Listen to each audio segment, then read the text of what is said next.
My name is Victory Boyd. I am the fourth daughter of 9 out of 9 children. I'm a part of the Boyd family. My family, we're here today to share our gift with you all. We're all singers and musicians, and we perform on a daily basis in Central Park. And we met Pastor John and his wife Eileen several months ago. It was last year, and they were in our audience in Central Park enjoying our music. And they invited us last December to perform at Eileen's book signing. And since then, we've been friends, and just like we started a relationship of just sharing our gift, and they've invited us here a few times, and we're grateful to be a part of this event tonight. We're going to start the evening off with Amazing Grace. We're going to sing this number acoustically as my brothers and sisters join me up here.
When we've been there 10,000 years,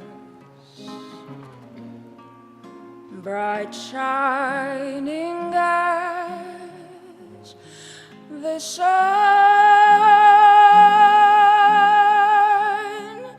we've no less days to sing God's praise than when we first begun.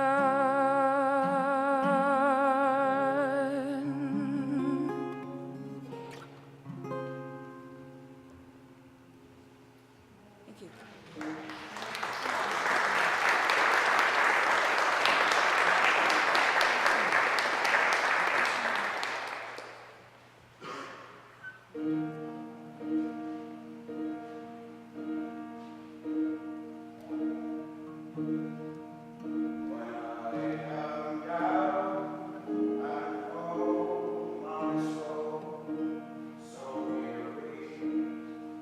When troubles come and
transformed by the renewing of your mind, that we may prove what is, that's good and acceptable and perfect will of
My goodness, we could just go home now. Thank you, Boyd family. That was amazing.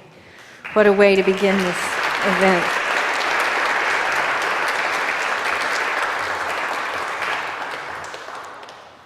Good afternoon, everyone. I'm Serene Jones, the president here at Union.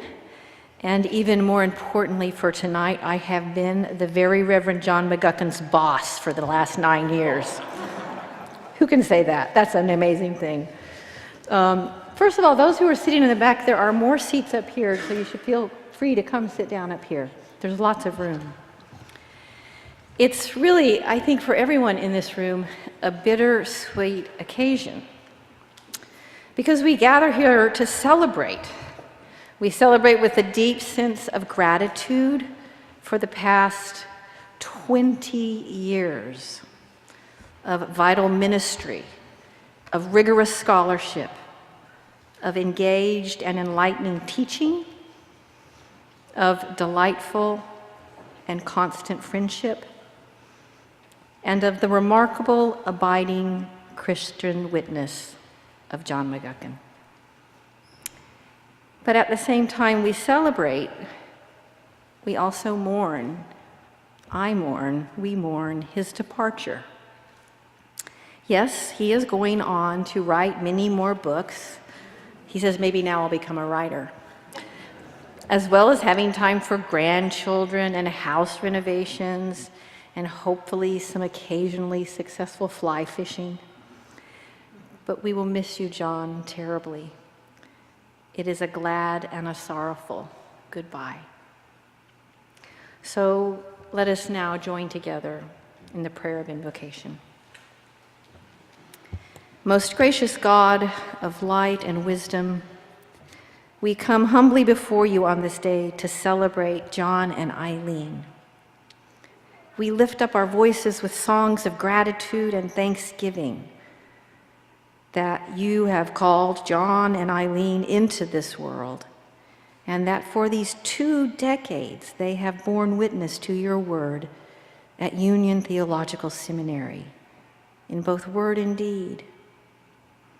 And as we feel the power of your Spirit blow around James Chapel, we also give you thanks for our own lives and for this blessed earth and this beloved school, where they have resided with such firm and yet lightness of touch.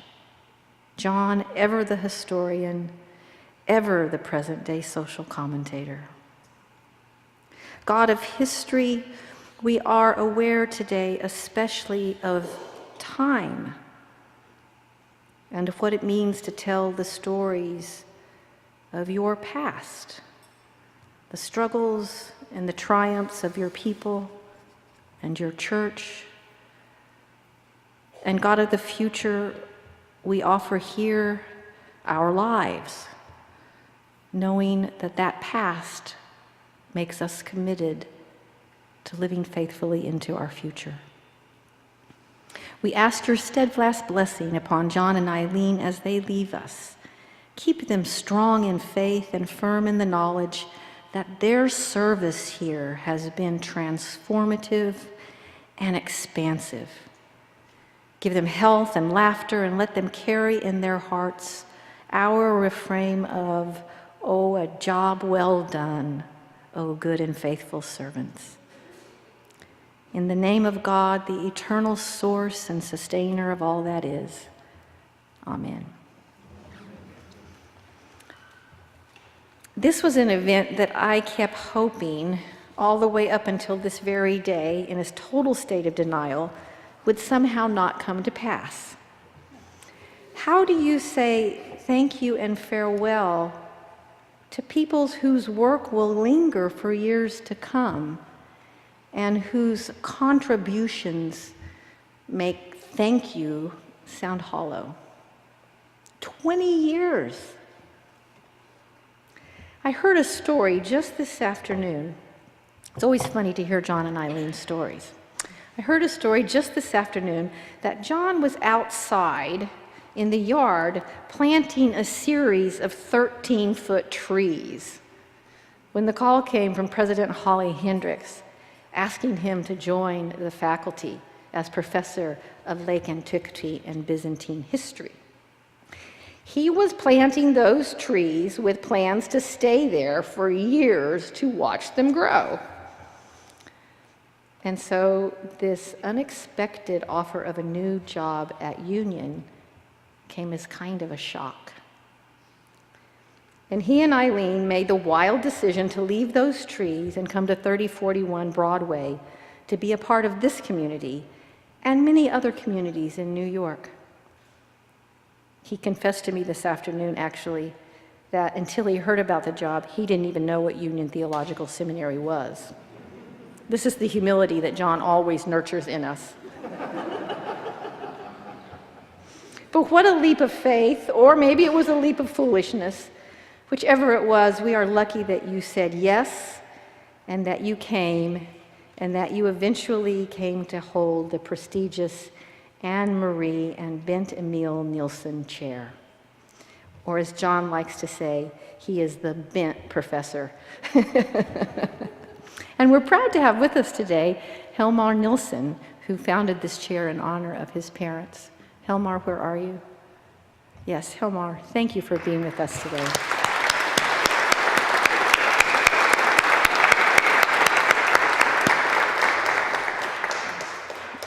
Huh?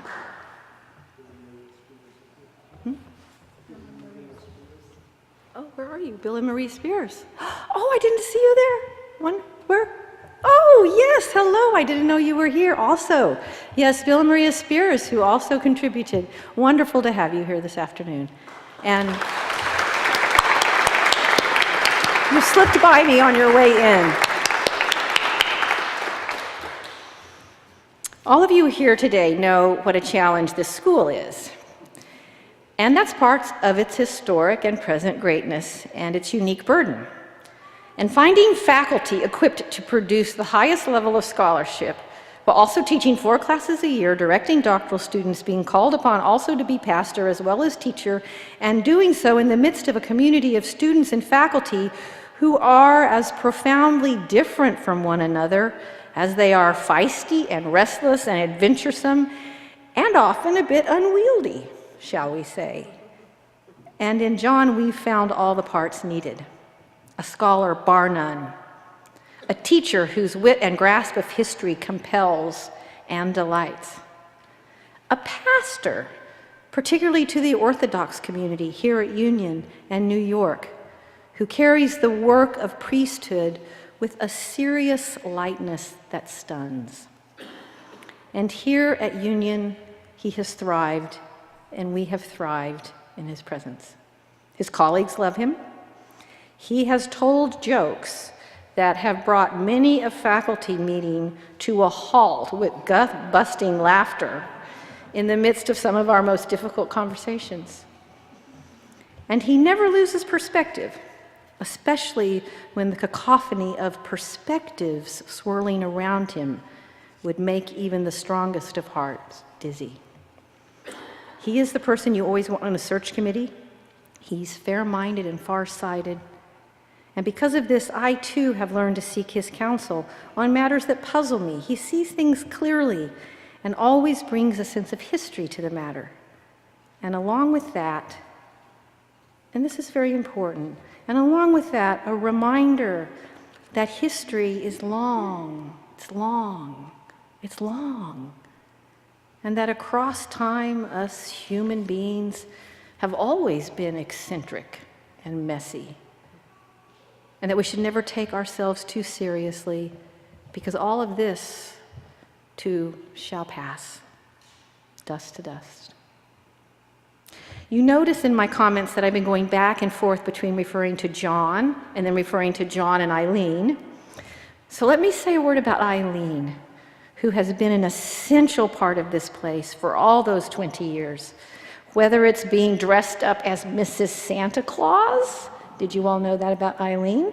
Decked out next to John as Mr. Claus at our Christmas parties. And also for being the artist creating the beautiful icons that adorn James and Lapman Chapel.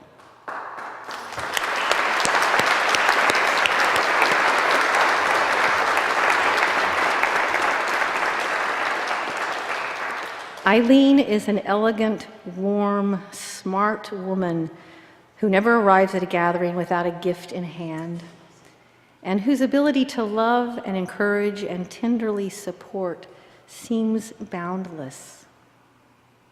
Even as this community traveled with Eileen through her recent illness, her sense of grace never wavered, and she seemed the strong one as we wished her strength. Eileen, we will miss you sorely.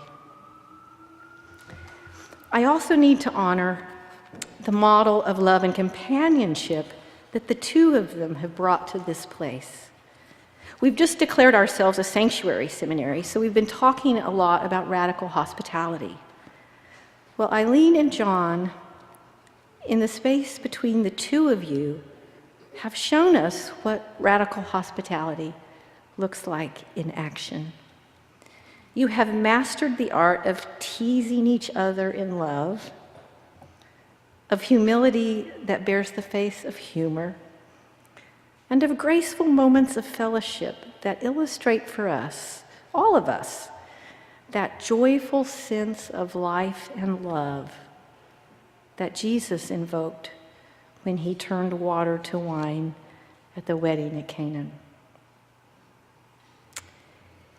We live in perilous times where truth lives in short supply, and ever new sharp-edged and death-dealing walls are being constructed to lock out some people and to lock up others.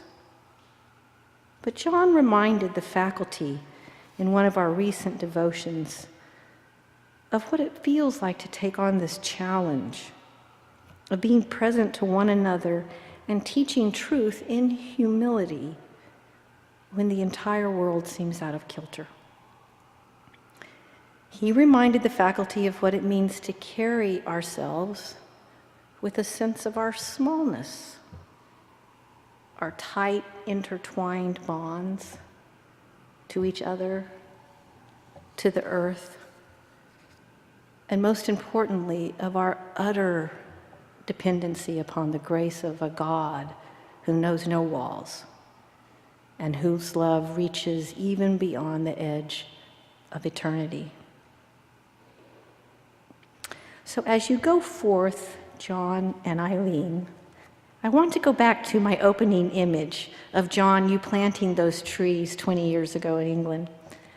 And I ask that as you leave, you carry with you the many pictures of all the small saplings of students and congregants and colleagues and friends that you've planted here, many of whom are still very small. Many have already grown bigger than 13 feet. They're strong trees. You've given them roots, and you've given them the right balance of leaf and branch to sustain the winds of our times. That forest of trees you planted here, they will remain, and they will grow stronger. So go plant some more trees in England, catch some fish, and know that this will forever be your home. And in that spirit, I want to offer you a gift, a parting gift from Union that will be inscribed in celebration and with gratitude to John and Eileen McGuckin, who graced the Union community with insight, energy, and great beauty from 1997 to 2017.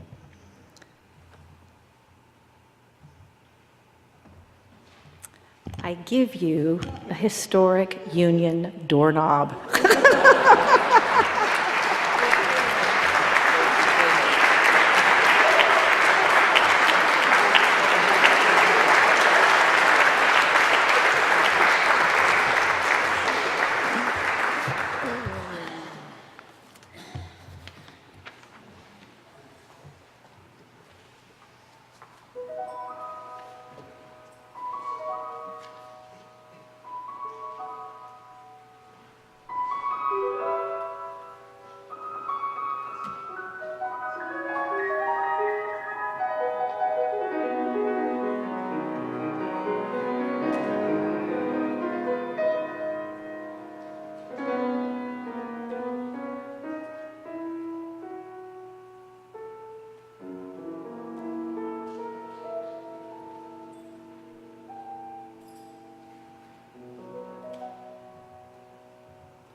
How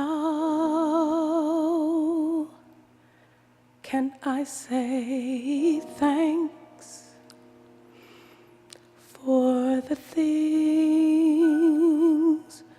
you've done for me?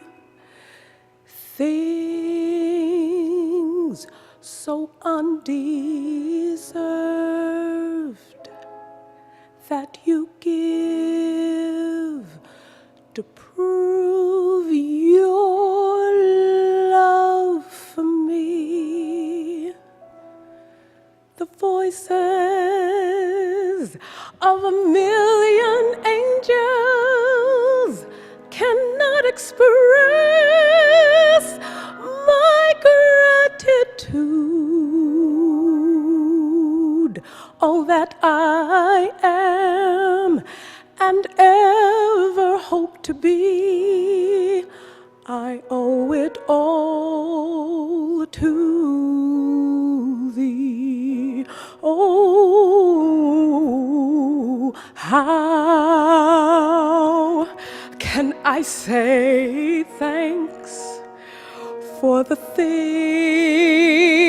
God's done for me? Things so undeserved that God gives to prove love for me. The voices of a million angels cannot express my gratitude. all that I am and ever hope to be. I owe it all to thee. To God be the glory. To God be the glory. To God be the glory for the things God has done. With God's blood, God saved me. By God's power, God raised me. To God be the glory for the things God has done. Just let me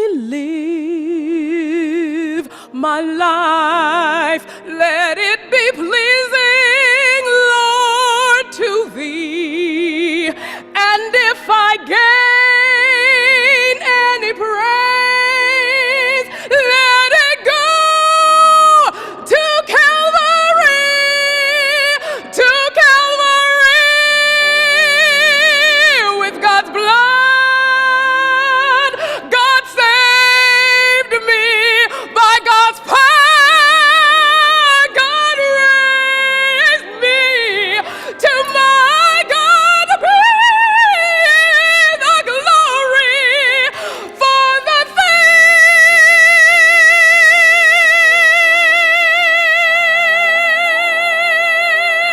things, for all the things,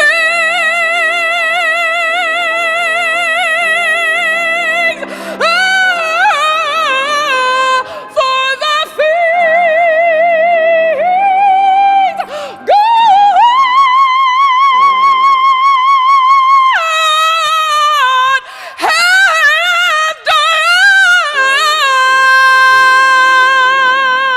God has done.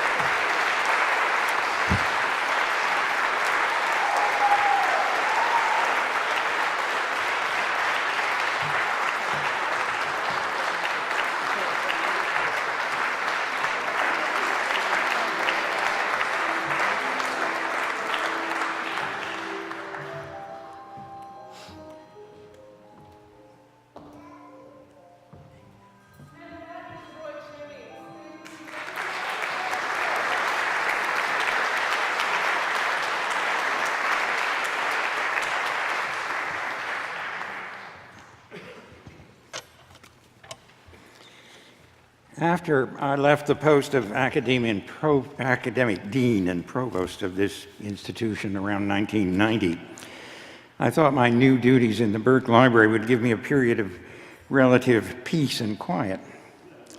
It was not to be quite so. Almost every semester before my retirement, I was put on a faculty search committee, often as the chair. One of the last of those assignments was to lead the search for a person worthy to take on the mantle of Richard Norris in early church history.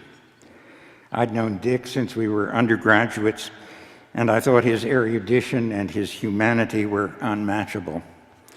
We were not coming up with many candidates who seemed even remotely competitive for the post. There was in the pool a name that at first did not inspire much interest: John Anthony McGuckin. North of England, Irish name, his degree not from Oxbridge, but from Durham, a place known for theological conservatism. Not a Roman Catholic or an Anglican or a dissenter, but a priest of the Romanian Orthodox Church. We pondered these credentials with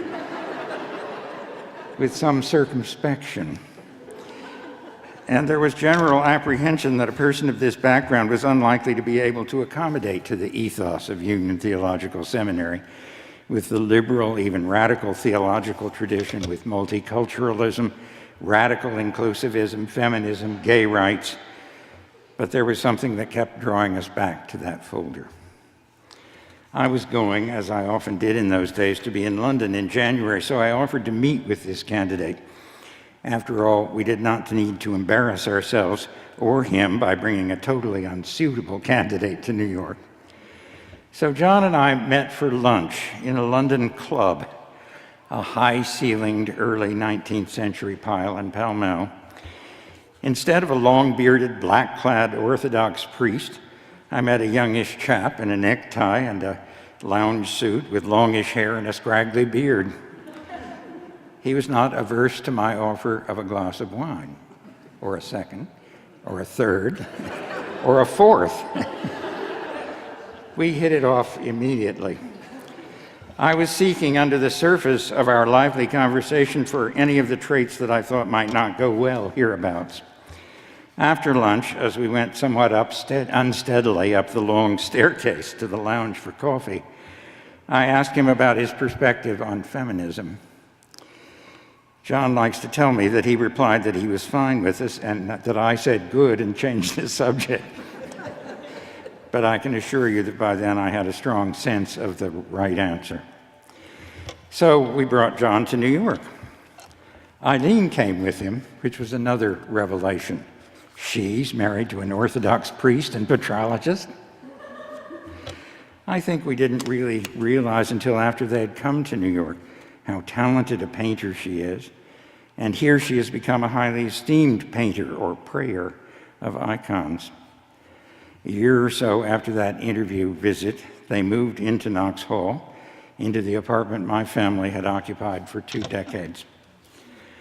I like to say that John and Eileen's acculturation was seamless, and in almost every way it was. But their transition to North America was not without a learning curve. For example, they came to our house on Cape Cod for their first Thanksgiving in America. It was bitter cold, and our place, once a barn, is drafty. They must have found it rugged, for when we invited them back to the Cape the following summer, which was as warm as November had been cold, they came with only woolen clothing. But at Union, John quickly made a place for himself, and a quite unique place at that. I've not been around this quadrangle very much during John's 20-year tenure here, but when I do come by for a visit with friends or to work in the library, I find John and Eileen at the center of life and activity here. Their circle of friends and admirers belies absolutely the search committee's worry that they would not fit into the multifarious social and intellectual community that is uniquely Union Theological Seminary. The proof of that is around us today. When else have you been at an Orthodox Vespers that begins with Amazing Grace?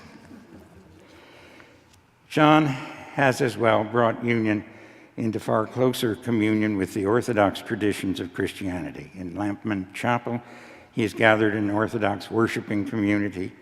His Sophia Institute has brought other students of Orthodoxy to this campus.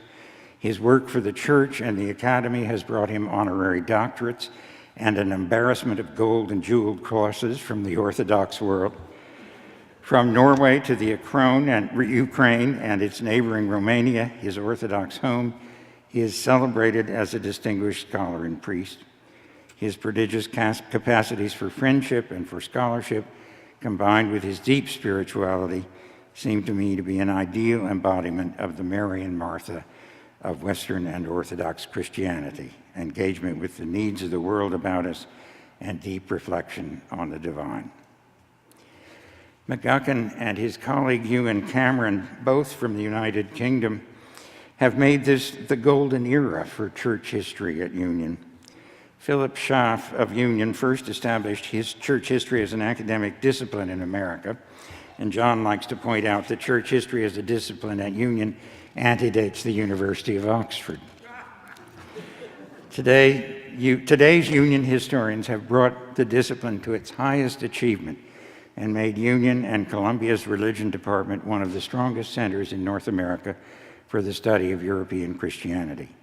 Together and separately, they have published more than all their predecessors in the century and a half since Schaff came here in 1870. And they have published works of original scholarship, not just English versions of the writings of ancient Christian and Reformation writers. John has published a collection of his poetry.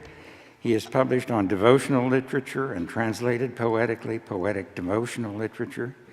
The Jesus Prayer, a film shot in this century in places most of us can never hope to visit, is as vivid an introduction to monastic piety and practice in the East as one could imagine.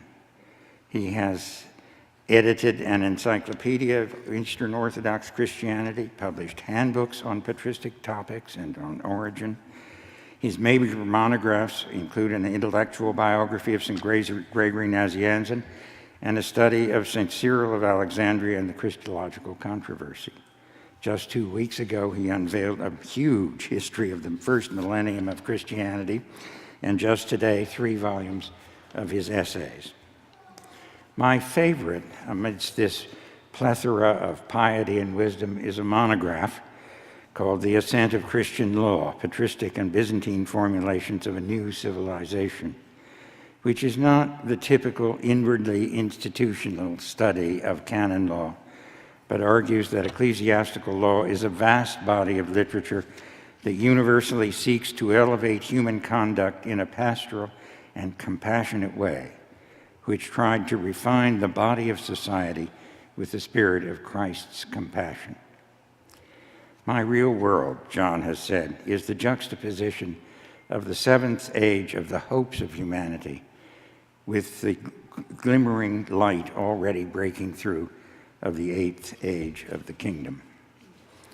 John invited me to say a tearful few words of appreciation to him as my erstwhile protege.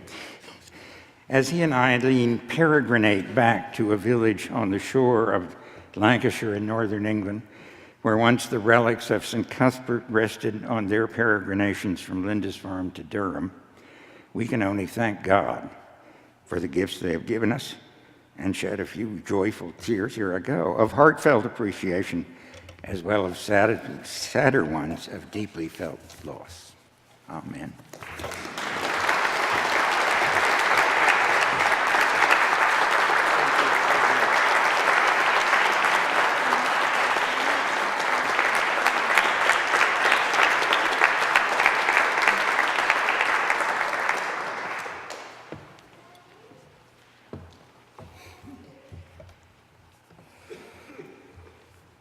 O Lord, you search me and you know me.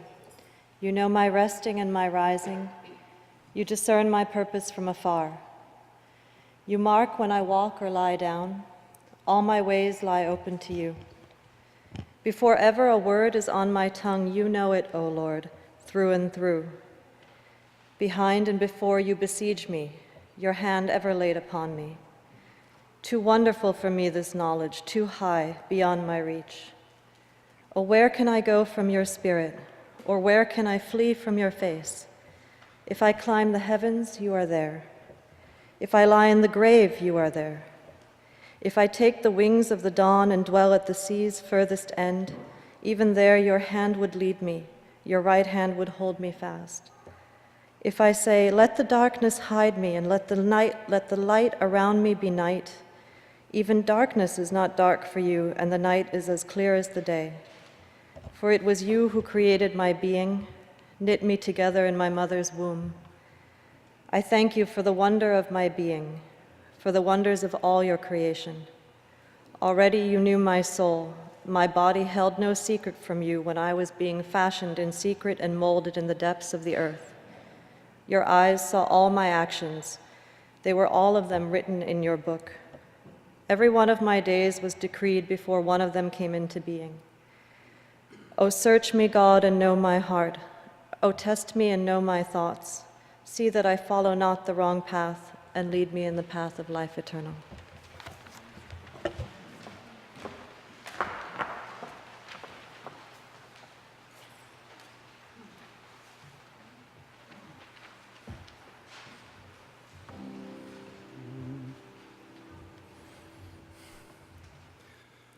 O Lord, please hear my prayer. In the morning when I rise, it's your servant bound for glory. Oh, dear Lord, please hear my prayer. Oh, Lord, please hear my prayer. Keep me safe within your arms. It's your servant bound for glory. Oh, dear Lord, please hear my prayer. When my work on earth is done, and you come to take me home, just to know I'm bound for glory, and to hear you say, well done, done with sin and sorrow, have mercy, mercy.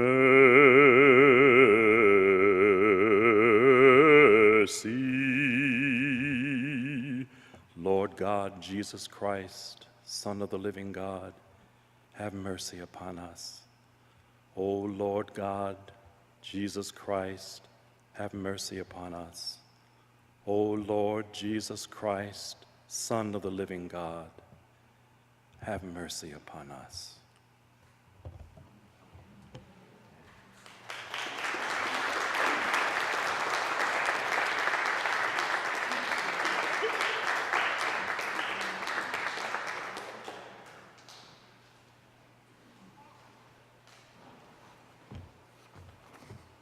I was sitting there wondering what was next, and I was good to I don't want to say much tonight. No, seriously, I don't want to say much. I just want to start by saying an immense thank you to everybody. And that everybody goes back over 2 decades, as Max says, those who were here. And I was thinking tonight of all those people who aren't here because they've died. I started to jot down the people who died, and it started to fill up too much space, so I stopped jotting it down. But all those people that we've loved and are no longer with us, and faculty colleagues and administration people, and I feel them very much tonight. I said to Eileen, don't you dare get tearful. And I shouldn't have said that to her. I want to, it sounds boring, doesn't it? I've said it so many times, but I mean it, and I want to say it tonight. I want to thank the administration, the president and all her team for such immense support, and especially IT department, Donald and Bass, and Michael and Kevin McGee for putting all this together. I want to thank my colleagues. What an incredible kick it's been, being in the midst of so many great intellects, and just being amazed by what they do all the time. And it's kind of like, it's like that crazy sibling house where everybody's elbowing one another, you know, and it's a most unusual thing to be part of a faculty where everybody is super smart. It was much better in my early days when I was the only smart one on the faculty. Because it's like being a knife in a sharpening box. You just get constantly sharpened all the time. And I'm so proud of my colleagues and so grateful for all that they've done, putting up with me as well as pushing me on. And I've never taught students like union students. When I first came here, I've been teaching for I've been on the road for 37 years at university level teaching, so it's about time I sloped away with Eileen. But English students tended to be quieter and less adventurous.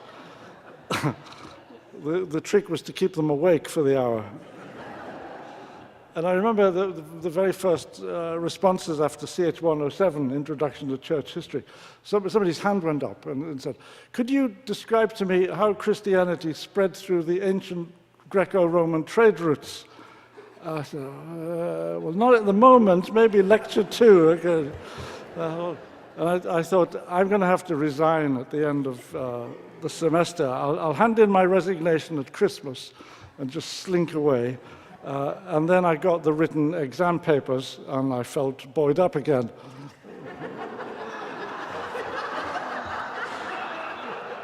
So over the years, I've changed the assessment process, and as Hortensia and DeForest know, we ran, instead of written papers this time, we ran 5 to 10 minute seminar presentations as if you were at a conference. And we graded them, like things like try and smile every now and again, and if you could speak a little bit louder, people might be able to hear you, stuff like that. So all I'd like to say to Hortensia and DeForest is, when you sing, don't hold back.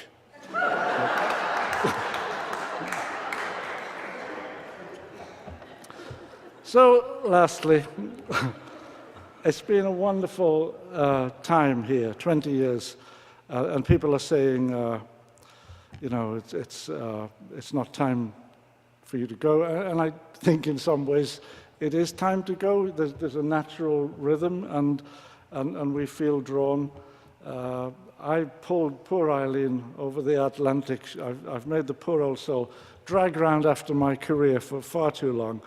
And she's given up her own career as school principal, where she advised the British government and did many things. Prime Minister's been in her schools, and it's all washed over in the wake of having to follow around in this idiotic career chain.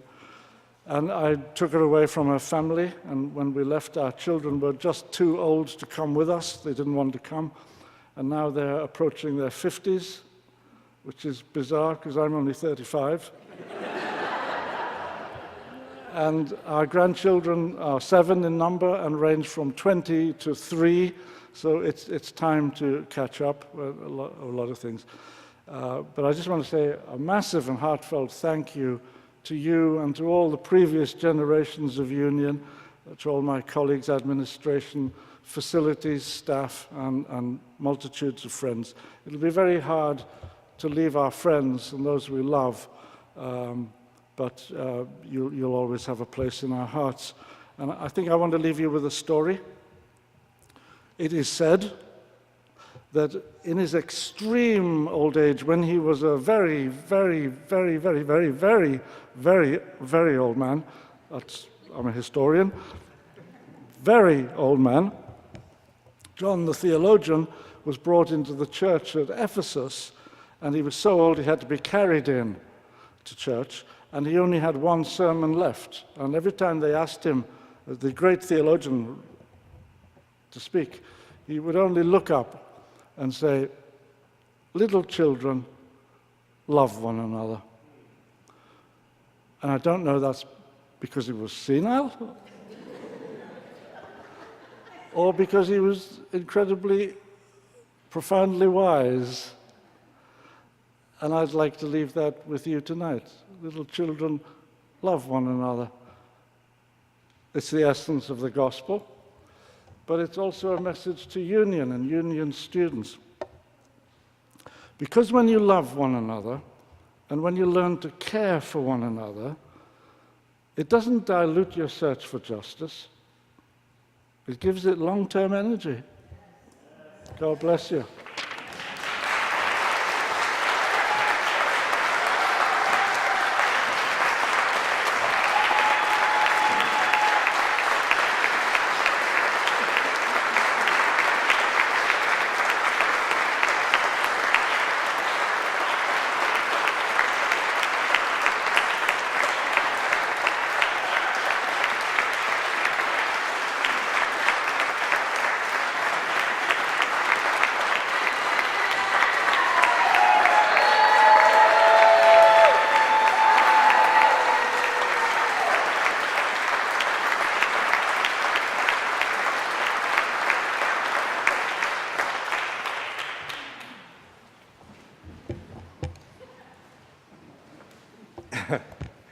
When he asked me to sing this song, I thought he was kidding.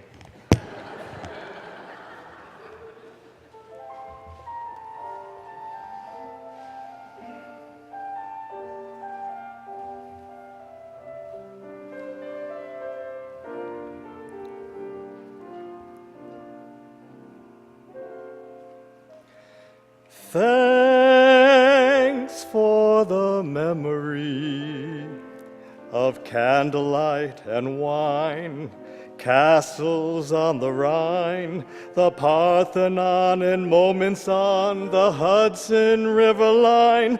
How lovely it was. Thanks for the memory of rainy afternoons, fiddlin' Irish tunes, and motor trips, and thirsty lips, and burning toast and prunes. How lovely it was. Many's the time that we feasted, and many's the time that we fasted. Oh, well, it was swell while it lasted. We did have fun, and no harm done. And thanks for the memory of sunburns at the shore, walks in parks of core. You might have been a headache, but you never were a bore. So thank you so much. Thanks for the memory of sentimental verse, nothing in my purse, and chuckles when the preacher said, for better or for worse. How lovely it was. Thanks for the memory of parties with such grace, Pinot by the case, and how I jumped the day you trumped my one and only ace. How lovely it was. We said goodbye with a highball. Then I got as high as a steeple. But we were intelligent people. No tears, no fuss, hooray for us, and thanks for the memory, and strictly entre nous. Darling, how are you? And how are all the little dreams that never did come true? Awfully glad I met you, cheerio and toodaloo, and thank you so much. Thank you so much. Thank you so much.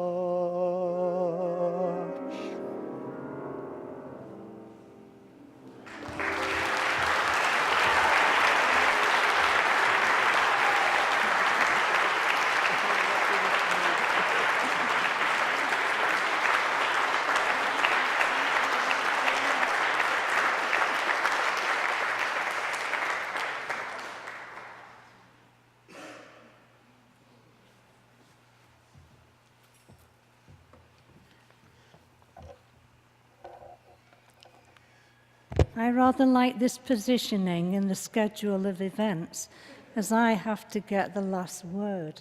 Right? John and I met in 1975, and this is what he looked like then.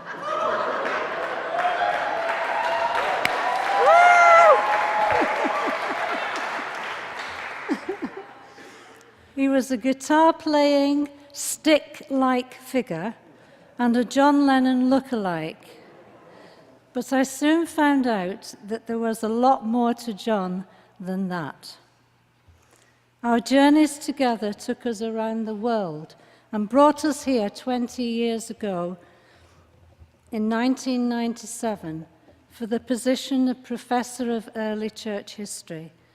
And this is what we left behind that same year. Our first grandchild.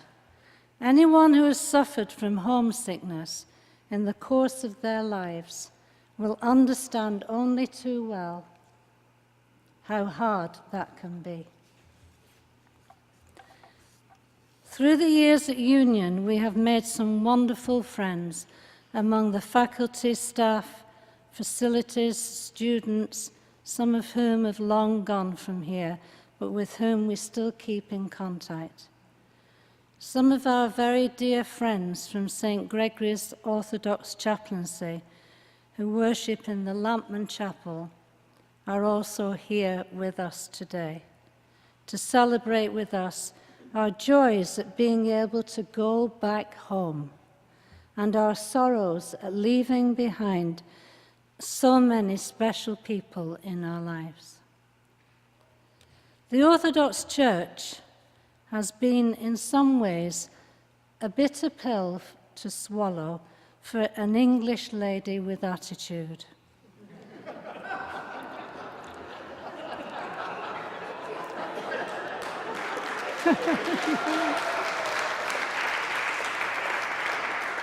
But I have tried through my ministry to dispel some of the deep abjection of women underpinning its worship practices by bringing strong and significant women to the fore through my work as an artist in iconography, and also through lifting up intelligent Orthodox women's contributions to the theological discussions taking place in the Sophia Institute's annual conferences and annual book publications. And my message to Union, thank you so much for giving both of us such wonderful opportunities here. It was through your generosity that I was able to open my icon studio in the early days and have several exhibitions by the President and welcomed by the President and the worship staff here throughout the years. As for John and I, in sickness and in health, we have been in each other's pockets for 42 years.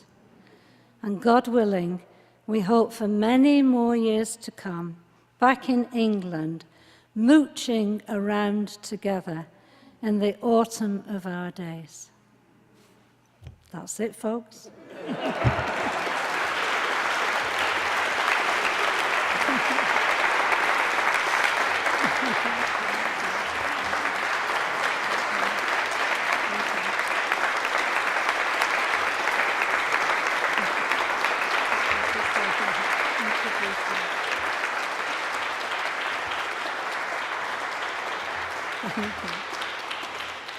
Now it gives me great pleasure to reintroduce the band. Well, introduce the band separate from, it's an offshoot of the Boyd family's Peace Industry music group, and it's called Infinity's Song, who have come here today to join with us in our celebrations.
Like President Jones, I too have been in denial. And it is my hope that you will comfort me in my grief as your last neighborly act of kindness that you, Eileen, will leave behind all your artwork, all your clothes, and your attitude. May the God of gifts grant us peace as we bid farewell to our friends, to Eileen, Principal Eileen, and the very Reverend Dr. John Anthony McGuckin. May the God of good humor grant us joy as we ever remember your wit long after you cross the ocean. May the God of abundant blessings grant us hearts of thanksgiving as we express our gratitude for the many gifts bestowed upon a multitude of students in 37 years of teaching. May our God, the lover of wisdom, grant us minds to absorb the brilliance of literally thousands of pages written. Of the book, Professor McGuckin says, as only he can, it throbs, it hums, it emits a radiance, it has no off button, it can only turn you on. We celebrate with thanksgiving not only the 37 years he has given to communities of academic inquiry, but in particular for the 20 years he has devoted to Union Theological Seminary, for his service to church and academy, for his relentless devotion to research, for his scholarship in New Testament interpretation, patristics, the Byzantine Empire, Orthodox theology, early Christian history, for the time dedicated to students, for all the service to the community, for having the very, very brilliant sense to marry Eileen, for his honorary doctorates, his jeweled crosses, but especially for all that is done in secret, without honors and awards or recognition, for folding my laundry. With thanksgiving, we express our tremendous gratitude for all that Eileen and Professor McGuckin has taught us about divine love. In his own words, he has taught us God chooses foolish things and looks on simple hearts. God's chosen cipher was bread and wine, food of a worker's table, not that of a dilettante, an image of how the Godhead overflowed the holy flesh in works of great yet humble power, and also of how God's grace is radiant in the humility of fragrant saints. John and Eileen, may God bless you and keep you. God's face shine upon you and be gracious to you. God look upon you with love and give you peace. Amen.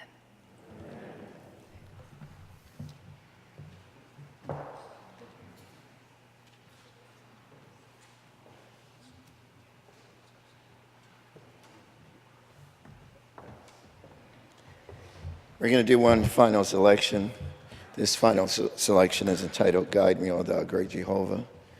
And again, we're so honored that we have been invited to share this great occasion. We really fell in love with John and Eileen, and it's a little sad that we fell in love with them, only a few months before they were to, they're having to go back. But we'll be in touch, and also we're just so honored to have learned about this place, Union Theological Seminary. But this song is Guide Me, O Thou Great Jehovah. It's a fairly modern arrangement. I think I arranged this after I first became a Christian, and I really liked the lyrics and the words. And being a proud parent of 9 children, you need a lot of guidance. So we definitely depend on God's guidance.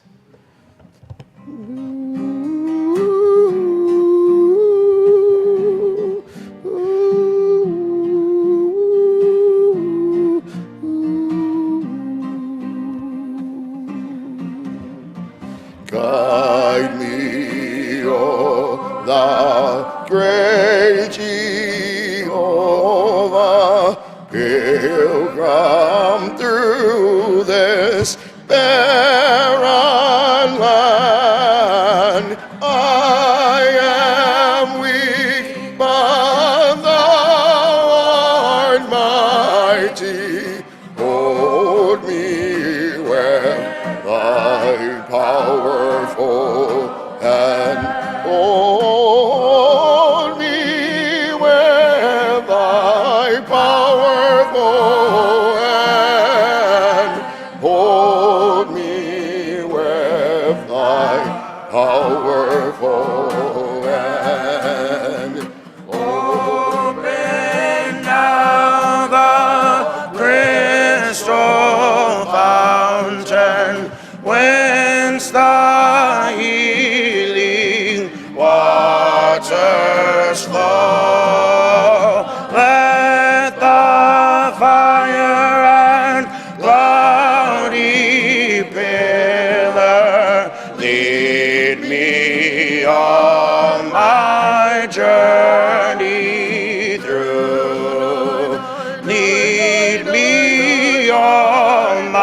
my journey through. Lead me all my journey through.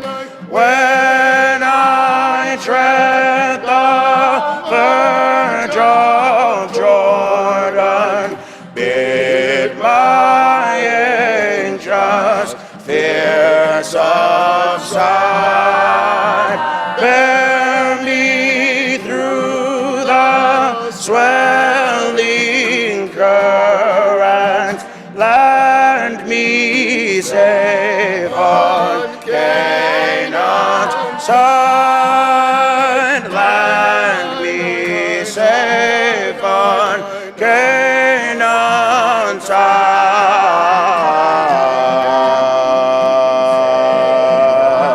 Canaan's side.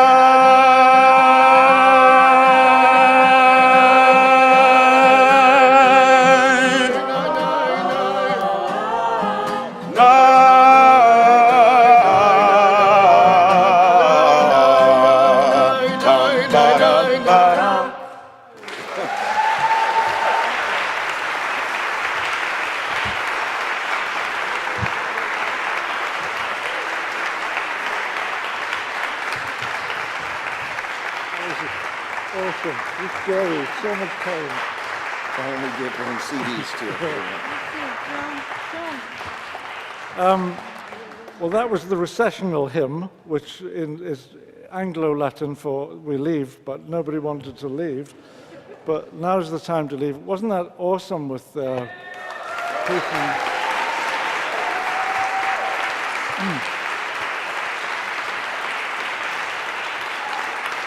And if anybody would like the CDs, John and the family have them for sale. But now, let's go downstairs because the swing band from Manhattan School of Music is about to kick up, and we're going to have something to eat and swing.